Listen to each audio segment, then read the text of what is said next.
Hello বন্ধুরা, কেমন আছো সবাই? আশা করছি সবাই ভালো আছো, সুস্থ আছো।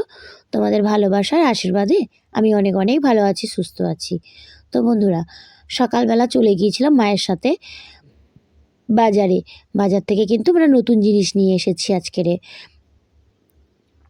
এই বস্তার মধ্যে রয়েছে শুটকি মাছ। 5 কেজি শুটকি মাছ কিনে নিয়ে এসেছি। আমি আর আমার মা গিয়ে 5 কেজি শুটকি মাছ নিয়ে এসেছি। এই যে শুটকি মাছগুলো দেখছো তোমরা, এই শুটকি মাছগুলো কিন্তু আমরা খাবো না। আমার মা কিন্তু এই মাছগুলো বিক্রি করবে। আমার মা বলে, আমার মায়ের হাতে যখন না পয়সা থাকে আমার মার মাথা খারাপ হয়ে যায়। তাই আমার মা কিছু না কিছু করতেই থাকে। আমার মায়ের হাতে পয়সা না থাকলে ওনার মাথা নাকি খারাপই হয়ে যায়। তো সেই জন্য মাছ নিয়ে এসেছি। মাছ বিক্রি করবে, যখন যেমন যেটা পায় মা সেটাই করে। যাতে হাতে মায়ের পয়সা থাকে। সবসময় তো আর বাবার কাছে পয়সা চাওয়াটা সম্ভব নয়। তাই মায়ের ব্যবসাটা মাই করে। যে ওনার হাতে যাতে পয়সা থাকে, সেই জন্য উনি এই ব্যবসাগুলোই করে। কখনো কাঁচা মাছ, কখনো শুকনো মাছ, কখনো অ্যাকোরিয়াম, কখনো সবজি। এরকম ব্যবসাগুলোই মা করে। তো আজকে এই মাছগুলো নিয়ে এসেছি।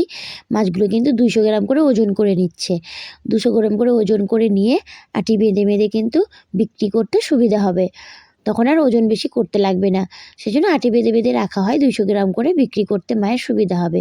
মা এটাই বলে আমাকে। তো এই মাছটা তোমরা কি বুঝতে পারছো? না তোমরা কি চিনতে পারছো বন্ধুরা? এই মাছটা কিন্তু সবাই চেনো। এই মাছটাকে সবাই জানে। আমাদের মাছের রাজা ইলিশ। ইলিশ মাছ। ইলিশ মাছের মধ্যে কিন্তু লবণ দিয়ে রাখা রয়েছে। লবণ দিয়ে শুকনো করে রেখেছে। প্রচুর লবণ দেওয়া থাকে। পুরো লবণের ভেতরেই থাকে মাছটা। আর যখন রান্না করবে খুব লবণ লাগে। তাই একটু বেশি সবজি দিয়ে মাছটাকে কিন্তু রান্না করতে হয়।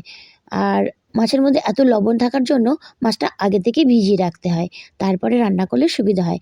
আর আমার হাতে যে মাছগুলো দেখছো বন্ধুরা, তোমরা অবশ্যই আমাকে জানিও যে মাছগুলো কী মাছ।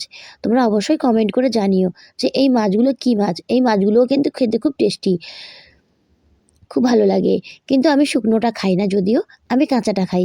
কাঁচাটা টোপগা রান্না করে খেলে খুবই ভালো লাগে। সব মশলা মিশিয়ে অ্যা ভাজতে লাগবে না। সব মশলা মিশিয়ে কিন্তু রান্না করতে হবে। ভাজা হলে কিন্তু ততটা ভালো লাগে না এই মাছটা। খুব ভালো লাগে খেতে। তো আমার ভিডিওটা কেমন লাগলো অবশ্যই, অবশ্যই জানিও। আর অবশ্যই জানাতে ভুলো না কিন্তু এই মাছগুলোর নাম কী? ভালো লাগলে অবশ্যই